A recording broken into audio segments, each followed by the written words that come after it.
राधे राधे दोस्तों, मैं समर्थ आपका स्वागत करता हूं आपके अपने यूट्यूब चैनल ही ब्लैक बोर्ड में। आज हम पढ़ेंगे प्रेजेंट कंटिन्यूअस टेंस के बारे में। आइए चलते हैं। सबसे पहले बात करते हैं हम इसकी पहचान के बारे में। नंबर 1 एंड नंबर 2, इसके बारे में 2 पॉइंट्स दिए गए। नंबर 1, इन वाक्यों के अंत में रहा है, रही है, रहे हैं आदि शब्द आते हैं। नंबर 2, इन वाक्यों से ज्ञात होता है कि कार्य पूरा नहीं हुआ है। तो सबसे पहले बात करते हैं, कोई भी वाक्य जो प्रेजेंट कंटिन्यूअस टेंस इसका होगा, वह वाक्य यह दर्शा रहा होगा कि उसके अंत में रहा है, रही है या रहे हैं शब्द आ रहे होंगे, और उस वाक्य से यह हमें पता चल रहा होगा या ज्ञात हो रहा होगा कि वह कार्य अभी भी निरंतर जारी है, यानी कि पूरा नहीं हुआ है, मतलब जारी है। जैसे मैं एक पत्र लिख रहा हूँ, तुम खाना खा रही हो। तो इन दोनों वाक्यों के अंत में इसमें है रहा हूँ, इसमें है रही हो। तो इन दोनों वाक्यों के अंत में तो आ गया ये रहा है और रही हो शब्द। और इन दोनों वाक्यों से सबसे पहले जानते हैं, इस वाक्य में मैं एक पत्र लिख रहा हूँ, तो इस वाक्य से हमें ज्ञात हो रहा है कि मैं उस पत्र को अभी भी लिख रहा हूँ, वह पत्र पूरा नहीं हुआ है। इस प्रकार से, ठीक है। अब जानते हैं इसके नियम के बारे में, जो कि हम इंग्लिश में ट्रांसलेट करते समय इसकी हेल्पिंग वर्ब में यूज़ करेंगे।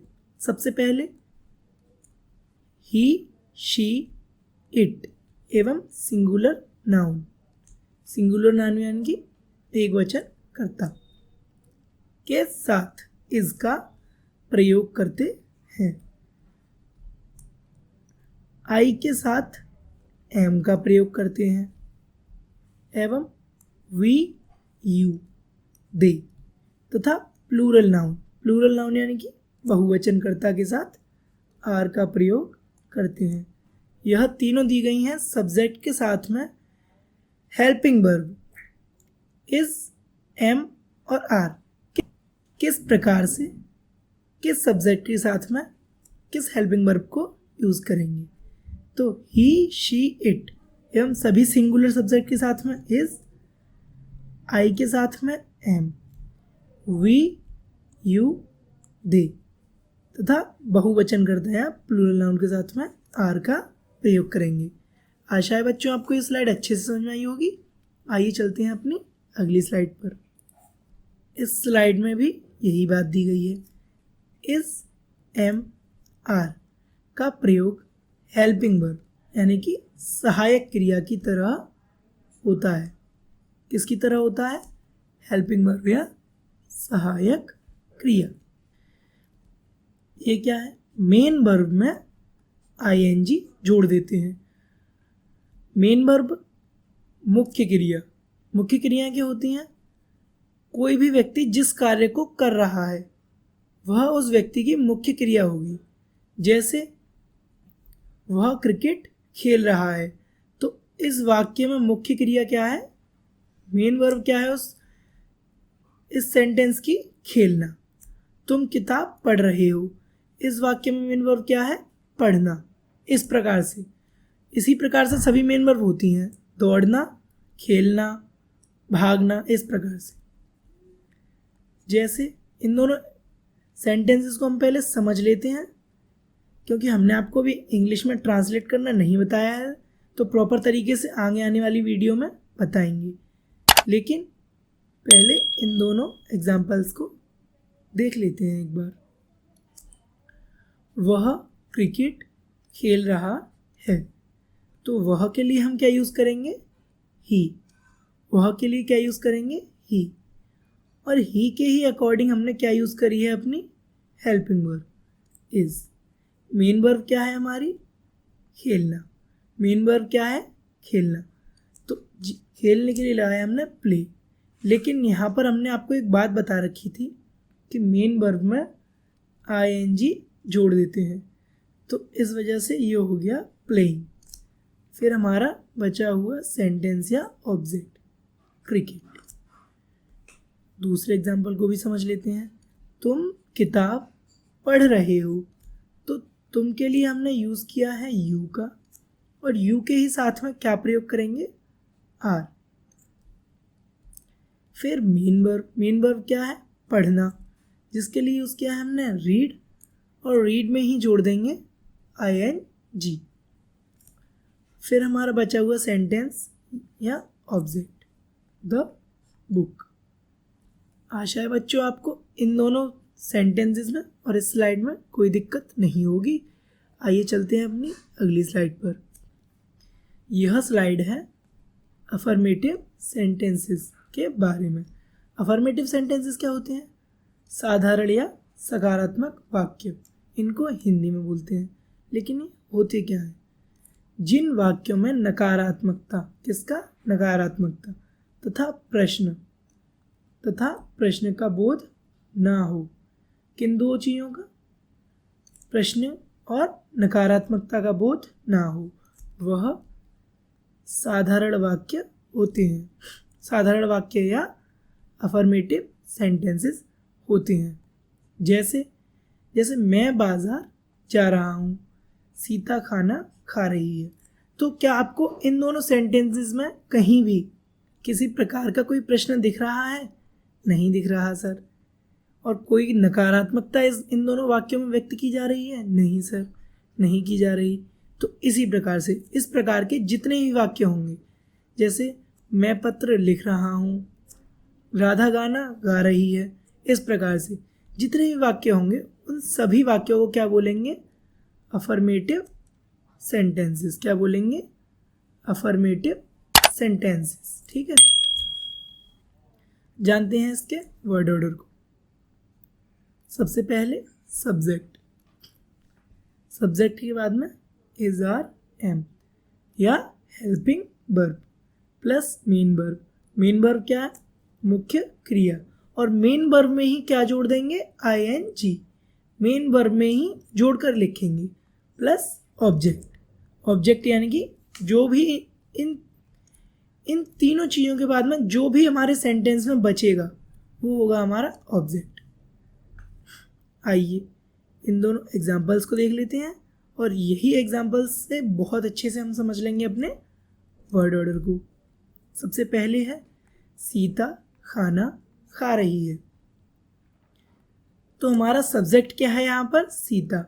सीता कैसा सब्जेक्ट है, सिंगुलर नाउन। तो ये रहा सीता, और सिंगुलर नाउन के लिए हम क्या यूज़ करेंगे, इज, आर और एम में से इज का, सीता इज। और मेन वर्ब क्या है, खाना। मेन वर्ब क्या है, खाना। तो जिसके लिए हम यूज़ करेंगे ईट का, और मेन वर्ब में ही क्या जोड़कर लिखना है, ING।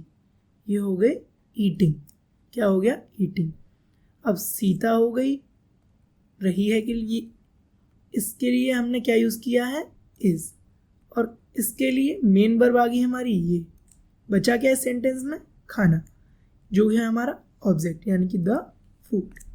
वाक्य कंप्लीट, और एंड में फुल स्टॉप। दूसरा एग्जाम्पल क्या है, हम फुटबॉल खेल रहे हैं। हम फुटबॉल खेल रहे हैं। हम के लिए हमने प्रयोग किया है वी। हम के लिए हमने प्रयोग किया है वी, और वी के ही अकॉर्डिंग इज, आर और एम में से प्रयोग करेंगे हम आर का। किसका प्रयोग करेंगे, आर का। और मेन वर्ब क्या है इस सेंटेंस में, खेलना, जिसके लिए हम यूज़ करेंगे प्ले। और इसी में क्या जोड़ देना है, ING, प्लेइंग। उसके बाद में क्या बचा इस सेंटेंस में, तो फुटबॉल। फुटबॉल और एंड में फुल स्टॉप। आशा है बच्चों आपको अफर्मेटिव सेंटेंसेस में कोई दिक्कत नहीं रही होगी। आइए चलते हैं अपनी अगली स्लाइड पर। यह स्लाइड है नेगेटिव सेंटेंसेस के बारे में। सबसे पहले जानते हैं कि ये नेगेटिव सेंटेंसेस होते क्या हैं। जिन वाक्यों से नकारात्मकता का बोध होता है। सर ये नकारात्मकता क्या होती है, अच्छा अभी इस शब्द को छोड़ दीजिए, इस लाइन को देखिए।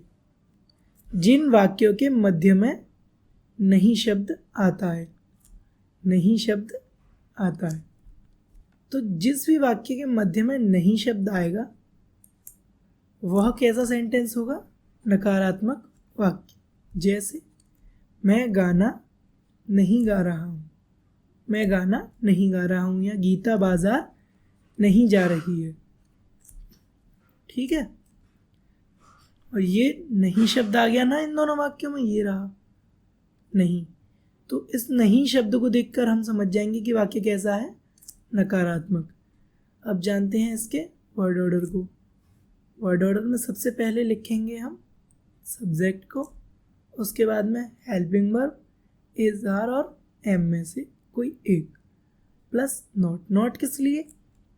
ये रहा ना हमारा एडिशनल शब्द नहीं, इसके लिए हम यूज़ करेंगे नॉट का। किसका यूज़ करेंगे? नॉट का, प्लस मेन वर्ब, और मेन वर्ब में ही क्या जोड़ देंगे? आईएनजी, उसके बाद में ऑब्जेक्ट। आइए इन समझते हैं इन दोनों एग्जाम्पल्स को। तुम दिल्ली नहीं जा रहे हो, तो ये आ गया ना हमारा इसमें शब्द नहीं। तो नहीं कैसा है? नकारात्मक शब्द। आइए अब इसको अपने वर्ड ऑर्डर के अकॉर्डिंग इंग्लिश में चेंज कर देते हैं। सबसे पहले तुम के लिए हम यूज़ करेंगे यू का, इसके बाद में यू के ही अकॉर्डिंग लगाएंगे हम अपनी helping verb. Helping verb you के अकॉर्डिंग क्या आएगी? आर। फिर नहीं के लिए यूज़ करेंगे नॉट। इसके बाद में मेन वर्ब। मेन वर्ब क्या है? जाना। मेन वर्ब क्या है? जाना, जिसके लिए गो, और इसी में जोड़ना है हमें आईएनजी, तो गोइंग। और ऑब्जेक्ट बचा क्या इस सेंटेंस में? Delhi, to Delhi, full stop. दूसरा एग्जाम्पल, मोहन खाना नहीं खा रहा है। सबसे पहले हमारा वर्ड ऑर्डर के अकॉर्डिंग सब्जेक्ट, ये रहा मोहन। इसके बाद में मोहन के अकॉर्डिंग हेल्पिंग वर्ब तो इज, फिर नहीं के लिए नॉट, मेन वर्ब ईट, इसी में जोड़ देंगे I N G, eating, and plus object the food, and full stop. आशा है बच्चों आपको नेगेटिव सेंटेंस भी अच्छे से समझ में आया होगा। आइए चलते हैं अपनी अगली स्लाइड पर, जो कि है इंटेरोगेटिव सेंटेंसेस के बारे में।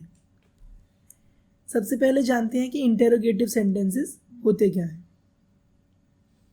इंटेरोगेटिव सेंटेंसेस यानी कि प्रश्नवाचक वाक्य। इन वाक्यों के दो प्रकार होते हैं।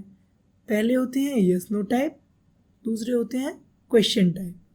तो जो हमारे पहले हैं यस नो टाइप, जब वाक्य क्या शब्द से प्रारंभ होगा, किससे, क्या शब्द से, वह वाक्य हमारा कौन सा होगा?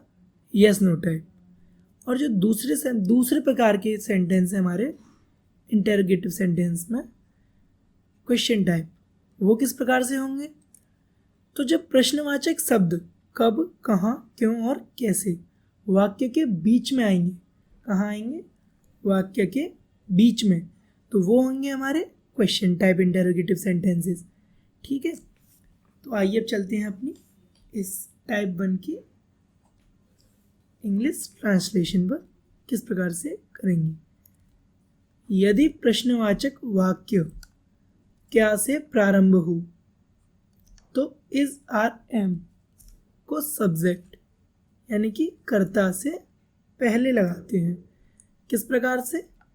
यानी कि जब वाक्य किससे प्रारंभ हो? प्रश्नवाचक शब्द क्या से, तो इज, आर और एम है, यानी कि हेल्पिंग वर्ब को सब्जेक्ट यानी कि कर्ता से पहले लगाते हैं, और इसी हेल्पिंग वर्ब से अपने सेंटेंस को शुरू करते हैं। जैसे एक एग्जाम्पल हमने हिंदी में दे रखा है, क्या तुम बाजार जा रहे हो। तो यहाँ आ गया ना ये सबसे पहले हमारा क्या शब्द। इस क्या शब्द को देखकर हम समझ जाएंगे कि वाक्य कैसा है, yes no type interrogative sentence. और रहे हो जब अंत में दिया है तो समझ जाएंगे वाक्य कैसा है, प्रेजेंट कंटिन्यूअस इंटरोगेटिव सेंटेंस। आइए अब जानते हैं इसके वर्ड ऑर्डर को। सबसे पहले वर्ड ऑर्डर में यूज़ करेंगे हम इस, आर और एम का। इसके बाद में सब्जेक्ट यानी कि कर्ता, और फिर नॉट। नॉट कब? जब हिंदी वाक्य में नहीं दिया गया होगा तो इसके लिए हम प्रयोग करेंगे नॉट का। उसके बाद में मेन वर्ब, मेन वर्ब यानी कि मुख्य क्रिया, उसी में जोड़कर लिखना है आईएनजी। अंत में हमारा ऑब्जेक्ट, अंत में हमारा object plus question mark. Question mark is most important. आइए इन दोनों एग्जाम्पल्स को समझ लेते हैं, जिससे हमारा वर्ड ऑर्डर भी बहुत अच्छे से समझ में आ जाएगा। क्या तुम बाजार जा रहे हो? तो जब हम इसका इंग्लिश में ट्रांसलेशन करेंगे तो क्या शब्द सबसे पहले है?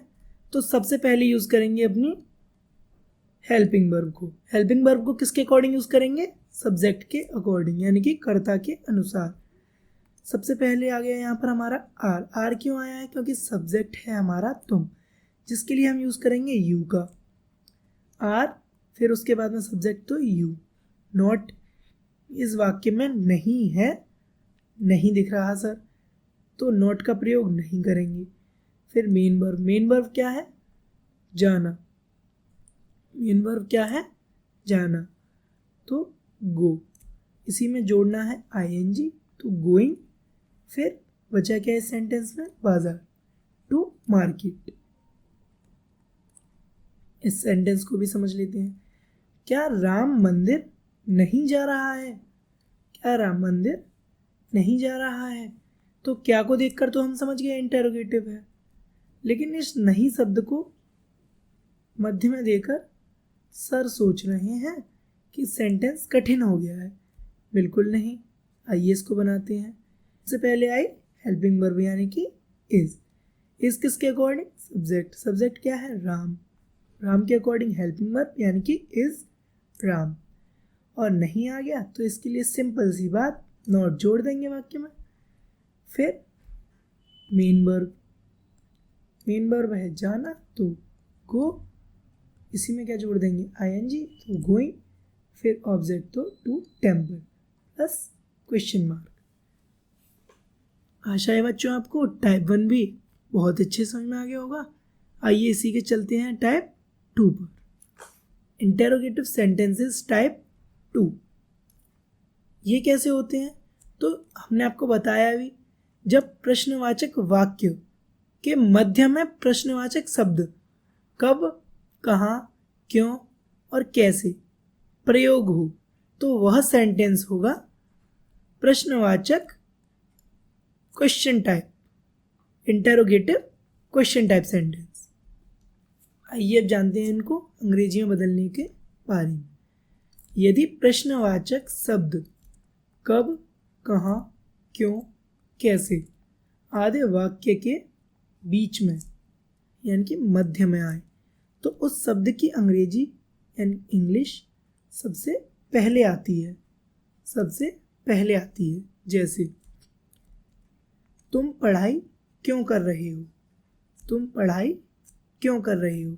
ये आ गया ना हमारा प्रश्नवाचक शब्द वाक्य के बीच में, वाक्य के बीच में। अगला, मोहन आगरा क्यों जा रहा है? इन दोनों ही वाक्यों को देखकर हम समझ जाएंगे कि वाक्य कैसा है, क्वेश्चन टाइप। अब जानते हैं इसके वर्ड ऑर्डर को, जानते हैं इसके वर्ड ऑर्डर को। सबसे पहले क्वेश्चन मार्क, इसके बाद में इज, आर और एम यानी कि helping verb plus subject. Subject के बाद में नॉट। नॉट का यहाँ पर भी वही सेम रूल है, जब वाक्य में नहीं होगा तभी यूज़ करेंगे, प्लस मेन वर्ब मुख्य क्रिया और उसी में जोड़कर लिखना है आईएनजी को। उसके बाद में ऑब्जेक्ट और फिर अंत में क्वेश्चन मार्क। आइए इन दोनों सेंटेंसेस को समझ लेते हैं, जिससे हमारी वर्ड ऑर्डर भी अच्छे समझ में आ जाएगी। मोहन आगरा क्यों जा रहा है? तो सबसे पहले हम क्यों की इंग्लिश यूज़ करेंगे, यानी कि क्यों के लिए वाई, क्वेश्चन वर्ड वाई। उसके बाद में हेल्पिंग वर्ब। हेल्पिंग वर्ब किसके अकॉर्डिंग? सब्जेक्ट के। तो सब्जेक्ट क्या है हमारा? मोहन। मोहन को अकॉर्डिंग हेल्पिंग वर्ब इज।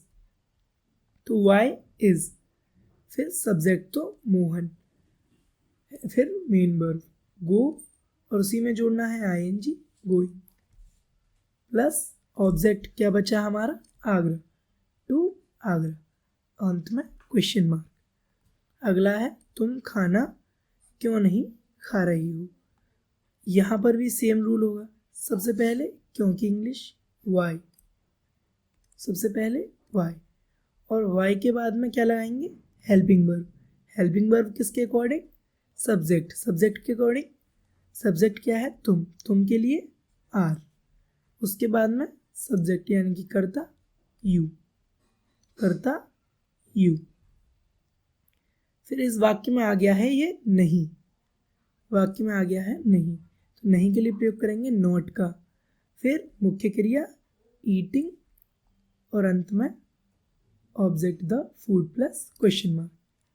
आशा है बच्चों आपको प्रेजेंट कंटिन्यूस टेंस भी बहुत अच्छे से समझ में आया होगा। अगर आपको हमारी वीडियो पसंद आई है तो वीडियो को लाइक करें, कमेंट करें और ज़्यादा से ज़्यादा अपने फ्रेंडों में शेयर करें और आपके अपने यूट्यूब चैनल ही ब्लैक बोर्ड को सब्सक्राइब करें। धन्यवाद। अब आपसे मिलते हैं अपनी अगली वीडियो में, तब तक के लिए राधे राधे।